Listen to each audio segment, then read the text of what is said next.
नमस्कार, मेरा नाम ज्ञानेश्वर है और आपने देखना शुरू किया है लाइव सिटीज। मेरे साथ रोज की तरह दिल्ली से जुड़ रहे हैं देश के जाने माने सीनियर जर्नलिस्ट अजीत द्विवेदी। अजीत जी, अभी तो आगे कई दिनों तक पटना से लेकर दिल्ली तक चर्चा होगी बांकीपुर की, कि बांकीपुर में बीजेपी क्यों हार गई, प्रशांत किशोर कैसे जीत गए। यह भाजपा के राष्ट्रीय अध्यक्ष नितिन नवीन की सीट थी। और कल एक तस्वीर भी आई थी, मंगल मिलन जो एनडीए का कार्यक्रम होता है, एक और अमित शाह, दूसरी ओर नरेंद्र मोदी और बीच में नितिन नवीन। तो देखिए, हार की चर्चा हो रही है, हार की सामाजिक समीक्षा भी हो रही है, राजनीतिक समीक्षा भी हो रही है। देखिए, जीत का जश्न प्रशांत किशोर के लोग मना रहे हैं, लेकिन बीजेपी वाले इस तरीके का बयान देना शुरू किए हैं जैसे मुझे लग रहा है कि काल सर्प दोष लग गया है क्या बीजेपी वालों को। अभी प्रशांत किशोर ने शपथ भी नहीं ली है और उनसे सवाल पूछा जाने लगा है कि पटना में गंदगी क्यों फैल रही है। पटना नगर निगम के कर्मियों की हड़ताल हुई है और लोग यह भी कहने लगे हैं कि इस गंदगी के अंबार को जाकर प्रशांत किशोर के कार्यालय के बाहर फेंक देंगे। हमने कहा, भाई समझ लो, प्रशांत किशोर के कार्यालय के बाहर जाकर फेंकोगे, वह बांकीपुर के विधायक बने हैं, अभी शपथ नहीं ली है, तो फिर दीघा के विधायक के यहाँ, पटना साहिब के विधायक के यहाँ और कुम्हरार के विधायक के यहाँ जनसुराज वाले भी फेंक देंगे और सबसे नजदीक घर तो रविशंकर प्रसाद का होगा जो सांसद है। तो खैर, राजनीतिक समीक्षा, गिरिराज सिंह का वह बयान भी वायरल हो रहा है कि प्रशांत किशोर अब बांकीपुर को बंगलोर बना देंगे, क्या देखना है। तो देखिए, प्रशांत किशोर बांकीपुर को बंगलोर बनाएंगे नहीं बनाएंगे, इसमें सरकार मदद करेगी नहीं करेगी। प्रशांत किशोर ने कहा था कि अगले 20 साल का रोड मैप देंगे जिसमें बांकीपुर बंगलोर बन सकता है। तो खैर, राजनीतिक और सामाजिक समीक्षा चल रही है, लेकिन हमने और आपने देखा जब वोटिंग हुई, जब नतीजे आए अजीत जी, कि बिहार जो बदनाम था कि सिर्फ जाति के आधार पर यहां वोट मिलता है, लेकिन जब नतीजे आए, आपने अच्छा विश्लेषण किया है एक और कार्यक्रम में कि प्रशांत किशोर को जितने मत मिले हैं वह तो बीजेपी और आरजेडी को मिले कुल मतों से भी अधिक है या बाकी अन्य सभी उम्मीदवारों से मिले मतों से अधिक है।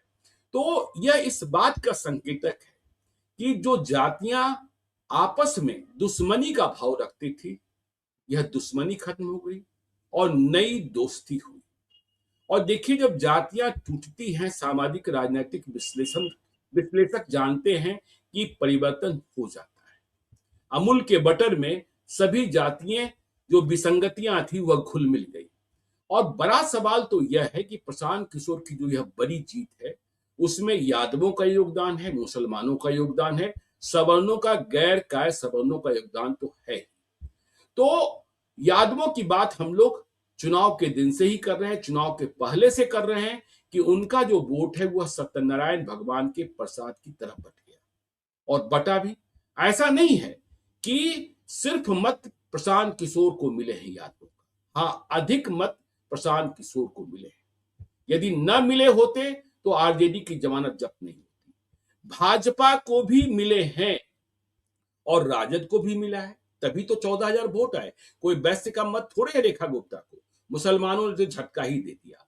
तो सवाल यह पैदा होता है कि देखिए, वो यादव जो हरे गमछे वाले बयान से नाराज थे सरकार से, वह भी भाजपा की ओर बढ़ते दिख गए, प्रशांत किशोर की ओर के साथ भी चले। तो यादव खुट्टा से खुल गए क्या? क्यों खुल गए? इतनी निराशा क्यों हो गई? और जब खूंटे से खुल गए हैं, राजद के खूंटे से मुसलमान तो खुल ही गए, यादव भी खुल गए। मुसलमान बीजेपी के साथ नहीं जा सकते हैं, लेकिन यादव जो खूंटे से खुले हैं वह प्रशांत किशोर को ही नेता क्यों मान लेंगे, इस बात की गारंटी तो है नहीं। वह आजाद पंछी हैं अब, और आजाद पंछी हैं तो इसका एहसास सबसे अधिक बीजेपी को हो रहा है कि यादव जो हैं खूंटे से खुले हैं, पिछड़े हैं, ओबीसी में हैं। तो जो खूंटा से खुल गया उधर हम ध्यान क्यों न दें। और तेजस्वी यादव तो समझ ही रहे हैं किस तरीके की राजनीति कर रहे हैं, राजनीति में कितना समय देते हैं, विदेशों में कितना समय देते हैं। जब कल उन्होंने प्रेस कॉन्फ्रेंस की विमल कुमार वाले मसले पर, मर्डर केस पर, तब भी कमेंट बॉक्स में सिर्फ यह था, पहले जमीन पर उतरिए, तो पहले बिहार में रहिए, तो विदेश तो मत जाइए, राजनीति कीजिए। तो यादवों का क्या होगा, यह अब किस खूंटे से बंधेंगे? क्योंकि प्रशांत किशोर को प्रशांत किशोर पांडे के रूप में भी सभी लोग जानते हैं और भारतीय जनता पार्टी में यादवों के कई स्थापित नेता हैं। नित्यानंद राय हैं, रामकृपाल यादव हैं, नंदकिशोर यादव गवर्नर बन गए हैं। तो यादव अब आजाद हैं बिहार में। कौन उनके पास जाएगा और ये किन के पास पहुंचेंगे, ये बड़ा सवाल है अजीत जी। फिर हम बात करेंगे मुसलमानों की भी और सवर्णों को भी। सवर्णों की भी चर्चा जरूरी है, क्योंकि सवर्णों को लग रहा है कि अटल बिहारी वाजपेयी के बाद भाजपा वालों ने यह समझ लिया था कि ये सवर्ण तो जो हैं वह बंधुआ हैं, हम जो कहेंगे, जो करेंगे, यातनाएं भी देंगे तो यह साथ रहेंगे, क्योंकि इनको डर लालू यादव का है, तेजस्वी यादव का है। लेकिन अब वह डर नहीं है, क्योंकि प्रशांत किशोर भी है। अजीत जी, आगे आपकी टिप्पणी। देखिए ज्ञानेश्वर जी, एक बड़ा बड़ा विषय है और ये जी कई बार में इसकी चर्चा होनी चाहिए, क्योंकि हम लोग एक ऐसे विषय पर चर्चा कर रहे हैं जो एक सिंपल एक बाई इलेक्शन का या एक जी बिहार प्रदेश के चुनाव का, आगे के या पीछे के चुनाव का मामला नहीं है। ये एक सामाजिक राजनीतिक विश्लेषण है जातियों का। और हम हमेशा जी आपके साथ बातचीत में कहते रहे और आप भी कहते रहे हैं कि हम लोग इस जो जिसको जातिवाद कहते हैं, हम लोग उसको कोई बहुत बुरा नहीं मानते हैं, क्योंकि इससे जातियां मजबूत होती हैं। जातियों का जी की सामाजिक स्थिति इससे मजबूत हुई है। और सिर्फ एक मिसाल, सबसे ताजा मिसाल हम लोग जीतन राम मांझी की देखते हैं। उनके मुख्यमंत्री बनने के पहले मांझी समाज की स्थिति और उनके मुख्यमंत्री बनने के बाद मांझी समाज की स्थिति, आप देखिए कितना बिल्कुल। जमीन आसमान का अंतर आया है। जी अब मांझी समाज के लोग फोन उठा करके दरोगा, इंस्पेक्टर, एसपी तक को फोन करते हैं कि भाई ये देखिए हमारे साथ ऐसा हो रहा है, हमारे साथ ऐसा हो रहा है, आप निपटाइए आकर के। और ये इसलिए हुआ क्योंकि राजनीतिक सत्ता में उनकी भागीदारी सुनिश्चित हुई थी और उसका उनको लाभ मिला। तो ये इसको रजनी कोठारी का हम बार बार जिक्र करते हैं कि वो मानते थे कि ये जातियों का राजनीतिकरण हो रहा है, राजनीति का जातिवाद नहीं हो रहा है, जी जातियों का राजनीतिकरण हो रहा है। और ये बहुत ही अच्छी चीज है, क्योंकि दूसरी कोई चीज नहीं है जिससे बहुत जल्दी आप उनका सामाजिक उत्थान कर सकें। सामाजिक बदलाव के आंदोलनों में समय लगता है, और हम लोगों ने देखा है पहले जो आंदोलन हुए, यही एक रास्ता है जिससे उनका उत्थान होता है, बहुत जल्दी उत्थान होता है। तो ये कोई बुरी चीज नहीं है। सबसे पहले तो ये बात, इस बात की अच्छा सिर्फ बिहार को फोकस किया जाता है। ज्ञानेश्वर जी, हम तो प्रशांत किशोर की ही आज हम लोग उन्हीं के बहाने ये चर्चा कर रहे हैं। उन्होंने 10 बार कहा है कि जितनी जाति तमिलनाडु में है, जितना जातिवाद बिल्कुल। तमिलनाडु में है, जितना आंध्र प्रदेश में है, जितना कर्नाटक में है, आप देखिए जाकर के कैसे जातियां लड़ती हैं। और तमिलनाडु बिल्कुल। में तो ज्ञानेश्वर जी हर जाति की पार्टी बनी हुई है, मतलब हर जाति की पार्टी बनी हुई है। दलित की पार्टी है वीसी के, बनियार की पार्टी है पीएम के, थेवर की पार्टी है अन्ना डीएम के। ये हर जाति की अपनी एक पार्टी बनी हुई है। हर जाति के कई कई नेता हैं वहां, लेकिन वहां की चर्चा नहीं होती है। और जी उसका भी कारण है, क्योंकि वहां के जो जाति के नेता हैं वो भी अब जब चुनाव जीत जाते हैं तो जाति किनारे रख के और प्रदेश के विकास की राजनीति करते हैं। बिहार में बिल्कुल। फर्क ये है कि बिहार में 300 मतलब 24 घंटा 7 दिन 365 दिन नेता जाति की ही राजनीति करते हैं। ये नहीं कि अब जी चुनाव समाप्त हुआ तो अब जाति छोड़े और बिहार के विकास के लिए काम करिए, कोई नहीं करता है। इसलिए प्रशांत किशोर आज हीरो है, क्योंकि प्रशांत किशोर बिहार की बात करते हैं। तो खैर, अब जाति की जो हम लोग बात कर रहे हैं, बड़ा विषय है। आजादी के बाद से कास्ट की मोबिलिटी देखिए ज्ञानेश्वर जी, दलित, मुसलमान और फॉरवर्ड में जी यहाँ ब्राह्मण, राजपूत सब कांग्रेस के साथ थे। ये सारी बिल्कुल। जाति कांग्रेस के साथ थी। जो भारतीय जनसंघ था उसके साथ वैश्य थे मोटे तौर पर, और एक आध अगड़ी जातियों में कुछ और लोग होंगे तो होंगे, वैश्य थे। और उस समय जब बिहार झारखंड एक था तो झारखंड की तरफ से आदिवासी समाज के लोग भारतीय जनता पार्टी से जुड़े हुए थे। ये जब ये जेएमएम वगैरह बनने के पहले की बात, हम लोग आजादी की बात करें तो जो भारतीय जनसंघ थी उसमें वैश्य और आदिवासी और थोड़े से दलित समाज के लोग, कांग्रेस पार्टी के साथ व्यापक रूप से दलित, मुसलमान और अगड़ी जाति के लोग, जिसमें भूमिहार, ब्राह्मण, राजपूत का सब होंगे। और जो समाजवादी पार्टियां थी जिसमें सब थे, संसोपा हो, प्रसोपा हो, लोकदल बनी हो, जो भी पार्टी समाजवादी बनी, उसके साथ तमाम मझोली जातियां थी, जिसमें यादव, बिल्कुल। कोयरी, कुर्मी, ये जो मजबूत मझोली जातियां होती, ये 3 तरह का डिवीजन था। और ये काफी जी समय तक चलता रहा। इसी पर आज भी समाजवादी पार्टी इसी पर राजनीति करती है कि मझोली जातियां उनके साथ रहती थी। अब जब उसके बाद जब जब लंबे समय तक भूमिहार इस वजह से भी कांग्रेस के साथ थे क्योंकि श्री बाबू मुख्यमंत्री होते थे। उसके बाद अपने अनुग्रह बाबू भी थे, बड़े नेता थे, या डॉक्टर जगन्नाथ मिश्रा जब हुए, तो अगड़ी जातियों का होने का एक कारण था वहां। जब अटल बिहारी वाजपेयी राष्ट्रीय क्षितिज पर उभरे, जिनका अभी आपने जिक्र किया, तो अपने आप बिहार के संदर्भ में देखें तो कैलाशपति मिश्र जब से भाजपा के सबसे प्रमुख हुए, तब से भूमिहार और अटल बिहारी वाजपेयी के लीडरशिप के बाद ब्राह्मण सब शिफ्ट हुआ। इन मास कांग्रेस को छोड़ करके भारतीय जनता पार्टी की तरफ इन लोगों ने शिफ्ट किया। तो अगड़ी जातियां जो कांग्रेस के साथ थी वो भारतीय जनता पार्टी की तरफ शिफ्ट कर गई। मुसलमान जो थे वो समाजवादी पार्टी मतलब जनता दल और राष्ट्रीय जनता दल के साथ शिफ्ट कर गए। तो इस तरह से एक नया पोलराइजेशन हो गया। तीसरे समूह के लिए, तीसरी पार्टी के लिए स्थान बिहार की राजनीति में 90 के दशक में आते आते ज्ञानेश्वरी समाप्त हो गए।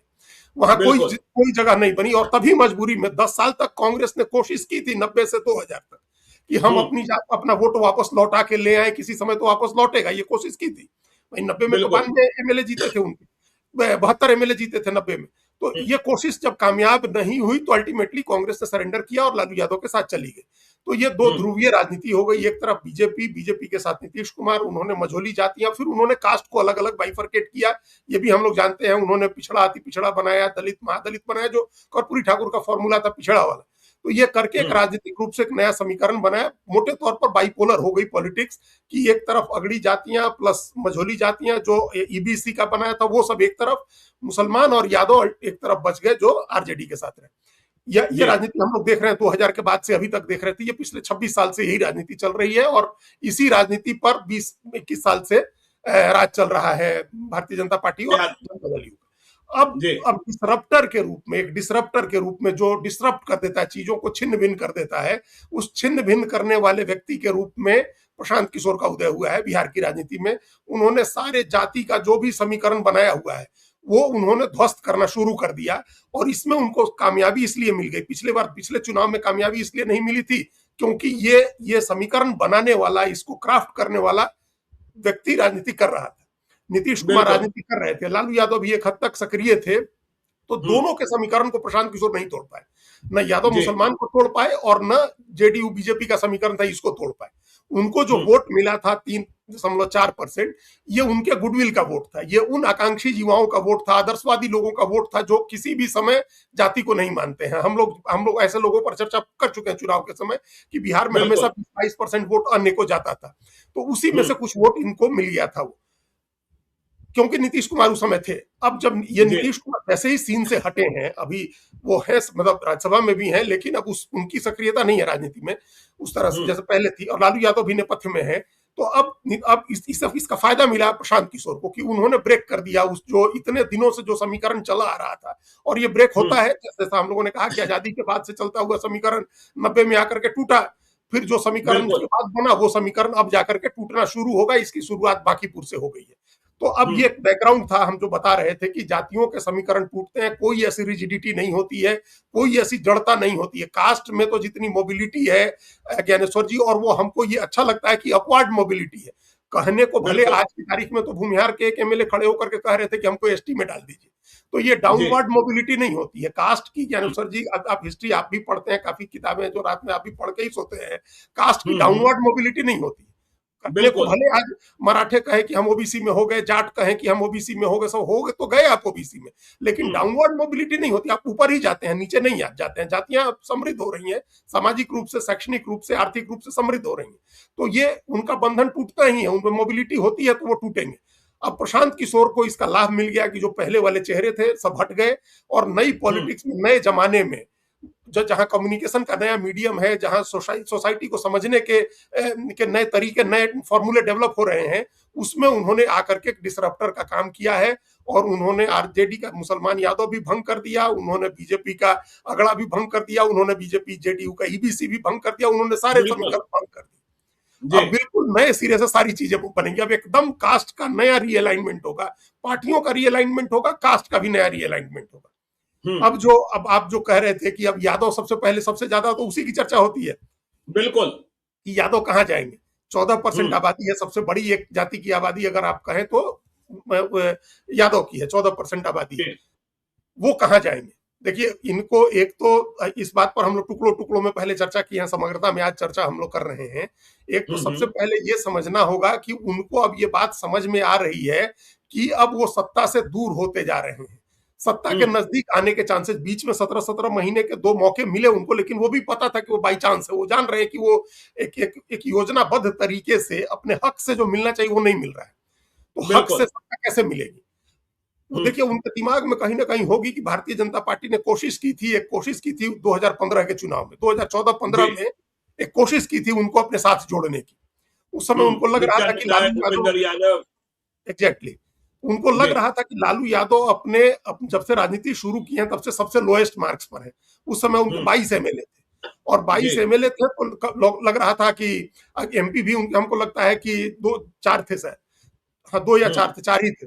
तो लग रहा था 4 बीजेपी थे, को कि जी। ये वोट हमारे साथ आ सकता है, यादव वोट, तो उन लोगों हुँ, ने खूब प्रयोग किए। उस समय नहीं हुआ क्योंकि वो पहला ही मौका था। पहली बार ही ऐसा हुआ था 2010 में, जब इतना नीचे गए थे लालू यादव। 2009-10 में, बिल्कुल, 4 में तो 25 एमपी और सरकार सब थी उनकी। तो ये जी। उनको पहला झटका था, इसलिए उन्होंने उस समय वो नहीं गए थे। लोकसभा में चले जाते हैं। लोकसभा हुँ, में उनको पता है कि लालू यादव या तेजस्वी यादव, दिल्ली की सत्ता इनको नहीं मिल सकती है, कोई प्रधानमंत्री गृहमंत्री नहीं बनने वाले हैं, तो हुँ, लोकसभा में ही वो लोग बीजेपी को दे देते हैं। हर जगह दे जी। देते हैं वो। हम लोग कई बार चर्चा किए, जेडीयू बीजेपी को मिलता है, और एक लाइन से आप गिना सकते हैं हम लोग यहाँ। आप मधुबनी से लेकर के और उजियारपुर से लेकर के और मधेपुरा से लेकर के मधेपुरा से लेकर सब हम लोग जीता। पाटलिपुत्र भी बिल्कुल, जीते, पाटलिपुत्र भी अभी एक बार मिसा पाटलिपुत्र, पार्टी जीती है। जहानाबाद सब जगह जीती ली है ना? सब जगह तो जी, ये जो वो पाटलिपुत्र में तो पहले बीजेपी ही जीतती थी ना, इस बार जीती पहली बिल्कुल। बार लालू हुँ, यादव भी हारे और मीसा भारती भी हारी। तो हुँ, यादव वो जीतता है बीजेपी का और जेडीयू का। तो इसलिए लोकसभा में जाते ही है। विधानसभा में इस उम्मीद में जुड़े रहते थे कि सत्ता आ जाएगी, लेकिन बिल्कुल। अगर अब वो उम्मीद फिर टूटी है दूसरी बार। जब 10 में टूटी थी, हुँ, जब 22 सीट पर आ गई थी आरजेडी, इस बार फिर 25 सीट पर आ गई है आरजेडी। कांग्रेस हुँ, पार्टी के साथ उनका झगड़ा हो गया है। लालू यादव की लीडरशिप समाप्त हो गई है। उस समय लालू यादव और राबड़ी देवी दोनों दोनों पूरी तरह से सक्रिय थे 10 में, तो लोगों को उम्मीद भी थी। अब सब कुछ तेजस्वी यादव के ऊपर है। परिवार के इतने झगड़े हैं, 4 घर परिवार में जी, बन गए हैं राजनीतिक, बिल्कुल। जगह सब दरवाजे अलग अलग खुले हुए हैं। तो अब यादवों के मन में ये होगा कि हमको सत्ता तेजस्वी यादव नहीं दिलवा सकते, हुँ, अभी जो स्थिति है। और इसमें मुसलमान भी कैसा फैक्टर होगा, आगे जब आप मुसलमान पर आएंगे तब हम लोग उसकी व्याख्या करेंगे। यादव तो बिल्कुल। ये समझ ही रहे हैं कि उनको मुसलमान के अलावा दूसरे किसी का साथ नहीं मिलता है, तो किसी न जी, किसी के साथ तो जुड़ना होगा उनको। तो हुँ, अगर अब उनको पता है कि तेजस्वी यादव और लालू यादव के साथ अगर रहते हैं तो कोई दूसरा नहीं जुड़ने आ रहा है, हुँ, क्योंकि आप भरोसा नहीं दिला रहे सत्ता मिलने का, तो वो दूसरे घर देखना शुरू करेंगे। और ये बाकी पूरे एक प्रयोग था, जहां जी, उन्होंने तेजस्वी यादव को भी वोट किया, उनके कैंडिडेट को भी, प्रशांत किशोर को भी वोट किया, और भारतीय जनता पार्टी को भी वोट किया।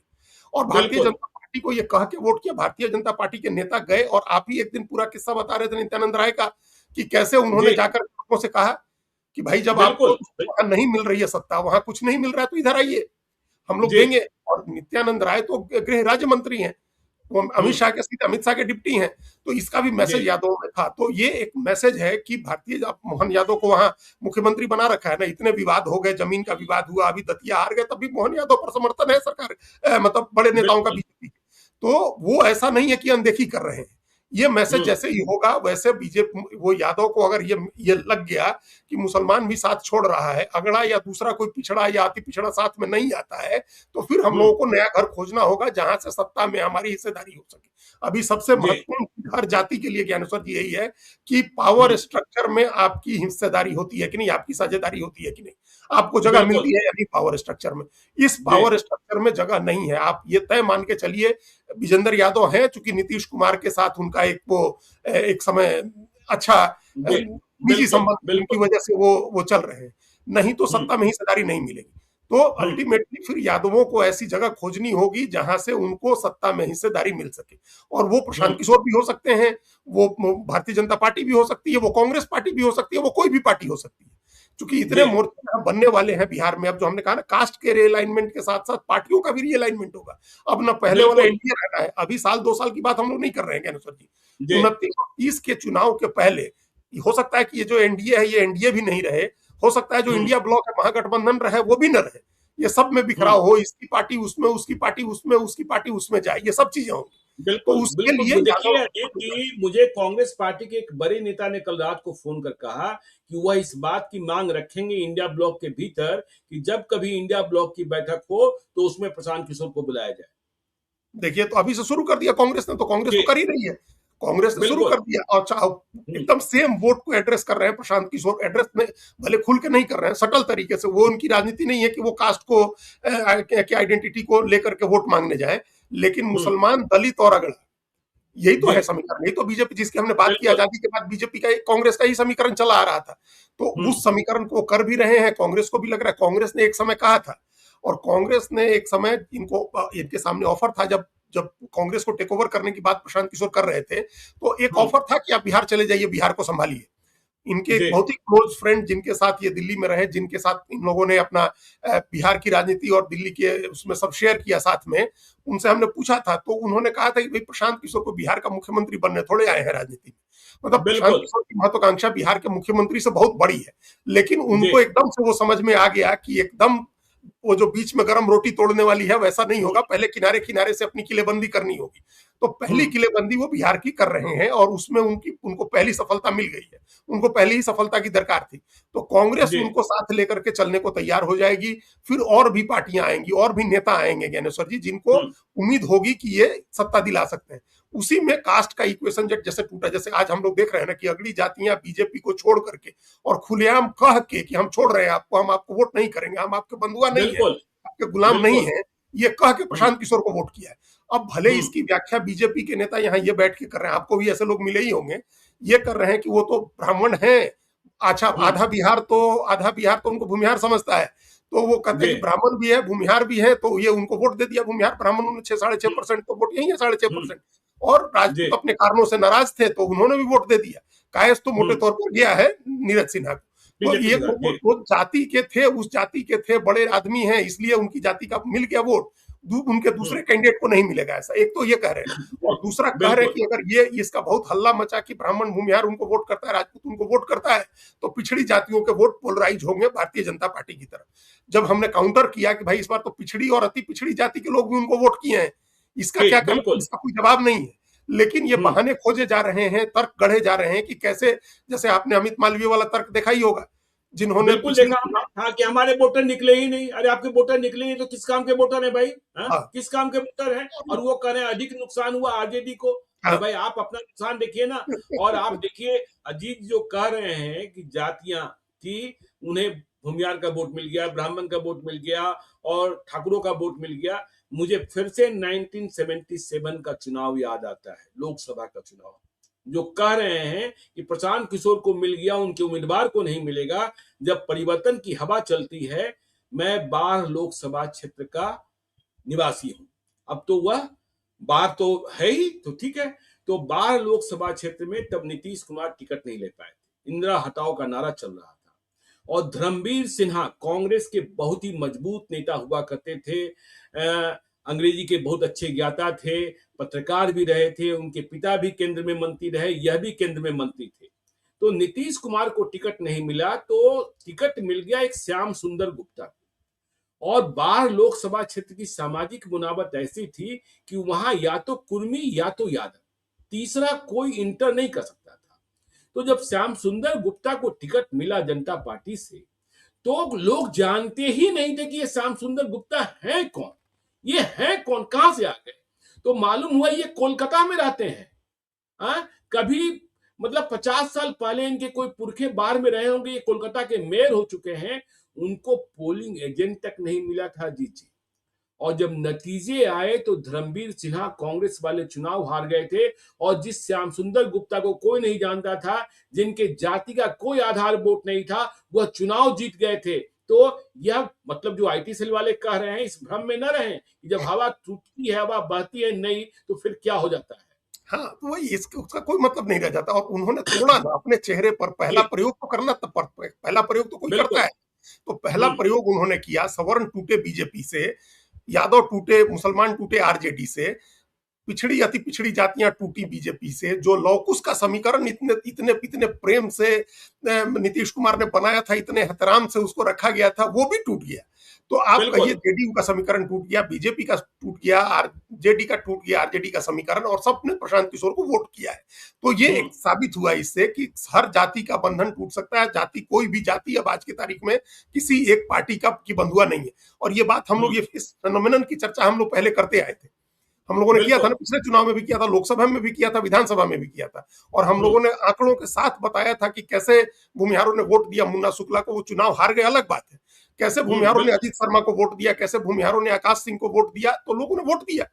जिस जी जाति का कैंडिडेट मदन मोहन झा को ब्राह्मणों ने दिया, खुल के वोट दिया। मदन मोहन झा कांग्रेस के कैंडिडेट थे और ब्राह्मणों ने वोट किया उनको बेतिया पश्चिम चंपारण सीट में। तो लोग जी लोग जो है वोट करते हैं। वो आप ये फेनोमेनन शुरू हो गया है पिछले कुछ दिन से कि पहले अपनी जाति को वोट दे करके नंबर्स बढ़ाने हैं, उसके बाद अपनी बिल्कुल जाति वाला जब नहीं होगा तो फिर हम लोग किसी एक खास पार्टी को देंगे। ये यादवों ने भी किया कि हमारा यादव अगर बीजेपी से जेडीयू से है तो जीत सुनिश्चित करो, जहां यादव नहीं है वहां आरजेडी को देंगे। उसी तरह से ये बिल्कुल। हो गया कांग्रेस में, आज सब जगह ये हो गया। तो अब जब ये समीकरण चल रहा था, तो इस समीकरण का अंतिम परिणति इसी तरह से आनी है जो हम लोग आगे आएगा, जिस जो आज हम लोग बाकीपुर में देखे। जातियों ने जब वैचारिक आधार छोड़ दिया, कुछ लोगों को छोड़ दीजिए, कुछ लोग निश्चित रूप से होंगे जो आज भी आइडियोलॉजिकल कमिटमेंट में वोट करते हैं, उनको जी। उनको जाति से फर्क नहीं पड़ता है। बीजेपी जिस जाति के उम्मीदवार को देगी वो बीजेपी को वोट देंगे, कांग्रेस जिस जाति के उम्मीदवार को वोट देगी, टिकट देगी, वो कांग्रेस को देंगे। तो ऐसे आइडियोलॉजिकल कमिटमेंट वाले 10-20% लोग होंगे, उनको छोड़ दीजिए। बिल्कुल। बाकी लोग जो वोट करने का टेंडेंसी लोगों ने बनाई है वो ये है, जो हम लोग देख रहे हैं कि हम किसी एक जाति को नहीं देंगे, हम जाति के बंधुआ नहीं है। ये शुरू हो गया था पहले, अब वो अपनी जाति को देखते हैं, ये भी हो गया है। जी। लेकिन अगर उनके सामने जब एक बार टूट गया, जाति का अलग बंधन टूट गया, बंधुआ से मुक्त हो गए, जब वो जो आप कह रहे थे कि जब उससे फ्री हो गए, जब जब आप बंधुआ मजदूर होता था से पहले, फ्री हो गए। हाँ, तो जी। जब उस बंधन से फ्री हो गया, बंधुआ मजदूर क्या होता था, पहले लोग उसको जमीन दिए रहते थे, उसको उधार पैसा दिए रहते थे, तो वो उससे जब मुक्ति मिलती थी उसको, तो फिर वो फ्री है किसी के खेत में काम करने के लिए। तो जब ये लोग फ्री बिल्कुल। हो, तो फिर इनके सामने, और उस ऐसे समय में फ्री हुए हैं जब समाज में एक नई चेतना आई है, नई नई चीजों पर चर्चा शुरू हुई है, एक जेनजी की चर्चा शुरू हुई है, भविष्य को लेकर के चर्चा शुरू हुई है, विकसित बिहार बनाने की चर्चा शुरू हुई है, बिहार में तरक्की, पलायन रोकने, इन सब चीजों की चर्चा शुरू हुई। ऐसे समय में वो बिल्कुल। बंधुआ से मुक्त हुए हैं, तो उनको मुक्त होते ही सामने प्रशांत किशोर दिख गए कि भाई ये आदमी देख रहा है। हम लोग 36 साल से तो दो ही चेहरे लोग देख रहे हैं ना, लालू यादव और नीतीश कुमार। तो बिहार का जितना भला होना था उतना तो हो गया, लोगों ने देख लिया कि भाई जी। सड़कें बन गई, बिजली आ गई, पानी की व्यवस्था तो कर दी गई है, आई ना आई हो, ऑर्गेनाइज्ड क्राइम खत्म हुआ है, काफी हद तक चीजें जो होनी थी वो हो गई हैं। अब सेकंड उसमें जाना है, तो जो सेकंड फेज में जाना है, सेकंड थर्ड गियर में जाना है, तो वो हो सकता है कि उनको लगे कि इस पार्टी से नहीं होगा, या इस बिल्कुल। गठबंधन से नहीं होगा, इस समीकरण में नहीं होगा, तो प्रशांत किशोर करेंगे।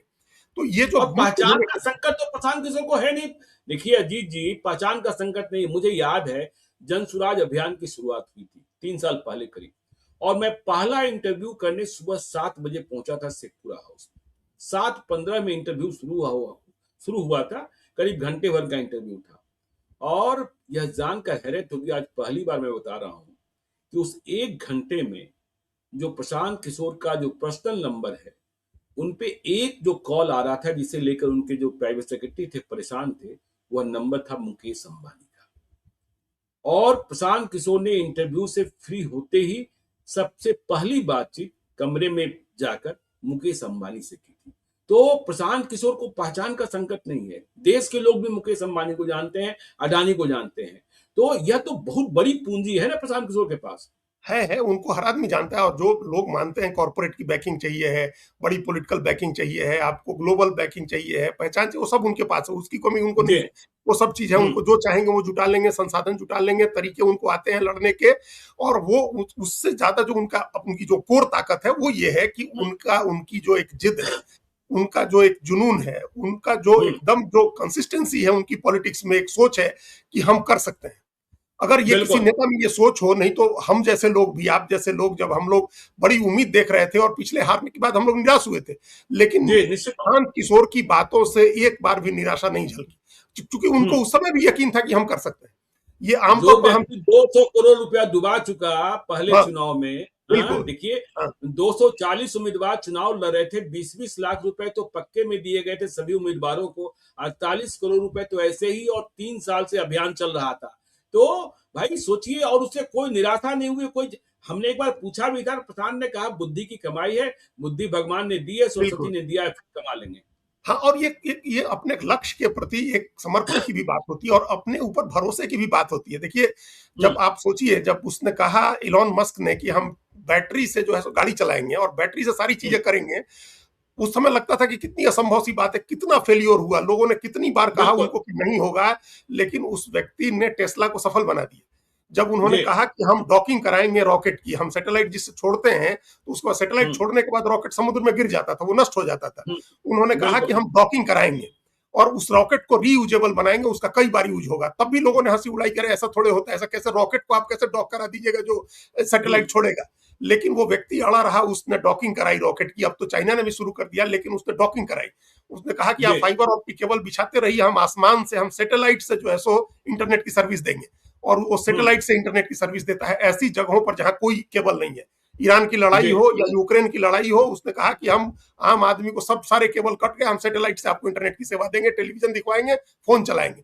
तो अपने अपने अपना जो लक्ष्य आपने तय किया है या जो आपको लगता है कि जिस चीज पर आपको आप कर सकते हैं, उस पर जो आपका भरोसा है, वो सबसे बड़ी बात है। तो प्रशांत किशोर को इस बात पर भरोसा है कि हम बिहार की राजनीति को बदल देंगे, बिहार में कास्ट का जो बंधन है उसको हम खत्म कर देंगे, जातिवाद का जो मामला है, और बिहार जो पिछड़े का टैग लगा हुआ है इसका पिछड़ापन हम समाप्त कर देंगे। इस लक्ष्य के प्रति उनको इतना भरोसा है, ऐसा जुनून बिल्कुल है, ऐसी जिद है कि फिर उनको कोई पीछे नहीं हटा सकता और उनकी कामयाबी भी कोई नहीं रोक सकता है। जी बांकीपुर ने दिखा दिया है। तो ये यकीन दूसरी जातियों को भी होगा, जाति का मतलब हर बिहारी को होगा। बिल्कुल अब मुसलमान वाली बातें कर रहे थे, हम लोग के पास टाइम कम हो रहा है, फिर आगे और बात करेंगे, लेकिन अभी थोड़ी चर्चा करते हैं उस पर। जी बिल्कुल। तो मुसलमान की बात भी करनी है अजीत जी, लेकिन मुसलमान की बात इतनी आसानी से हो नहीं पाएगी। आज देखिए लंबी बातचीत होगी, लेकिन सवाल तो फिर से वही रह गया, यादव किसके खूंटे में बनेंगे, इस पर 2 मिनट अंतिम में बोल लीजिए, क्योंकि वहां से खुल चुके हैं, बीजेपी की ओर जाएंगे या प्रशांत किशोर का घर भी है। देखिए, प्रशांत किशोर का भी घर है, बीजेपी जेडीयू जी का भी घर है। अब वो जब खुल गए हम्म खूंटे से, तो जहां हम्म बेहतर डील मिलेगी वहां जाएंगे। पहले तो होता था कि बिल्कुल बंधुआ मजदूर जो है, वो हम लोग हम्म जब खेती कराते थे, गांव जाते थे, हमारे यहाँ खेती होती थी और हम मोतिहारी रहते थे, जब हम लोग जाते थे तो हम्म 3 सेर और 6 सेर का बनिहारी हम लोग बोलते थे, जो जी 3 से 6 सेर का चलता था। उसमें भी आप ज्यादा टाइम लोग मकई देते थे और वो गेहूं मांगते थे या धान मांगते थे, तो ये चलता था। चूंकि वो उससे ज्यादा नहीं ले सकता था, उसकी मजबूरी थी कि वो हमारे ही घर पे या हमारे किसी दूसरे उसमें, हमारे गांव के दूसरे घर में वो काम करेगा। जब वो फ्री जी हो गया, तो वो जहां हम्म बेहतर पैसा मिलेगा, जहां बेहतर डील मिलेगी, वहां जाएगा। तो यहाँ जब खूंटे से बिल्कुल उखड़ गए, जो बेहतर सत्ता में साझेदारी देगा, जो ज्यादा टिकट देगा, जो सम्मान हम्म देगा, उसके साथ जाएंगे, जो पद देगा उसके साथ जाएंगे। प्रशांत किशोर के हम्म साथ भी जा सकते हैं, बीजेपी के साथ भी जा सकते हैं, आरजेडी के साथ भी रहेंगे। ज्यादातर अभी भी हम्म आरजेडी के साथ रहेंगे, लेकिन हम्म उनके साथ भी जाएंगे। चूंकि ये आरजेडी ज्यादा ख्याल रखेगी तो इनके पास ज्यादा रहेंगे, जो जितना ख्याल हम्म रखेगा उतना उसके साथ जाएंगे। आरजेडी को खतरा इस बात का है, मुसलमान पर हम लोग बाद में बात करेंगे, खतरा इस जी बात का है कि मुसलमान छोड़ देगा आरजेडी को, क्योंकि मुसलमान बिल्कुल को लग रहा है कि आरजेडी सत्ता नहीं दिला पा रही है। हम लोग इतने हम्म बरसों से इनको वोट दे रहे हैं, 20 साल से 22 साल, 2005 तक तो दिया ही है वोट, उसकी मतलब जी जिताया, सरकार बनाई। 2005 के हम्म बाद से 25 तक 21 साल से वोट दे रहे हैं और ये हरा नहीं पा रहे हैं बीजेपी को। हम्म बांकीपुर में 9 बार वोट दिया आरजेडी और कांग्रेस को, वो लोग नहीं हरा पाए। और एक बार जी प्रशांत किशोर को दिया तो प्रशांत किशोर ने हरा दिया। तो उनका हम्म लक्ष्य तो बीजेपी को हराना है ना, उनका लक्ष्य कोई लालू यादव के बेटे को मुख्यमंत्री बनाना नहीं है, उनका लक्ष्य बिल्कुल बीजेपी को रोकना है। जब उनको जी लगेगा कि ये नहीं रोक पाएंगे और वो फिर भागेंगे प्रशांत किशोर की तरफ, तो फिर हम्म यादव उधर ही भागेगा जिधर मुसलमान जाएगा, कुछ यादव उधर जाएंगे, कुछ बेहतर डील लेने जाएंगे। ये सबसे बड़ा कारण होगा आरजेडी के खूंटे से खुल करके दूसरी जगह जाने का, क्योंकि मुसलमान इनके यहाँ से उठ करके जा रहा है दूसरी तरफ। और ये इसलिए जा रहा है कि एक अब पता नहीं है, हम नाम लेना ठीक नहीं रहेगा क्योंकि लोग ट्रोल करने लगे। कांग्रेस के एक बड़े नेता ने कहा था कि जिस दिन हम्म घर का मालिक लौटेगा कांग्रेस के लिए, उस दिन न जी बाकी लोग लौटेंगे। तो घर का मालिक तो ताला लगा के चला गया है, तो बाकी लोग कैसे बिल्कुल आएंगे? तो बिल्कुल कहने का मतलब था कि बिल्कुल ब्राह्मण भूमिहार जो फॉरवर्ड कांग्रेस को चलाते थे वो तो चले गए हैं, तो बाकी क्यों आएगा कोई? हम्म तो अब वो जी तो कांग्रेस का घर तो नहीं खुला है, लेकिन प्रशांत किशोर का हम्म एक नया घर खुल गया, बढ़िया बथान और बढ़िया साफ सुथरा घर दिख रहा है। अगर अगर हम्म बाकी लोग उस घर जाते हैं, मुसलमान भी उधर जाता है, तो फिर यादव क्या करेगा आरजेडी की तरफ? ये सब लोग भी खुलेंगे। हम्म चलिए, तो देखिए ये सब भी खुलेंगे, और बड़ा सवाल ये है कि देखिए नया रीअलाइनमेंट और जो नए अलायंस की बात हो रही है, उस पर ध्यान रखना होगा। बिहार हमेशा आगे रहता है देश की राजनीति में, और बिहार से जो आवाज गूंजती है वह दिल्ली को हिलाती है। तो देखते रहिए लाइव सीरीज को। यदि अब तक आपने हमारे यूट्यूब चैनल लाइव सीरीज को सब्सक्राइब नहीं किया है तो जरूर कर लीजिएगा, और यदि इस वीडियो को आप फेसबुक पेज के माध्यम से पेज को लाइक कीजिएगा, हैंडल एक्स पर भी हमें फॉलो कीजिए। धन्यवाद।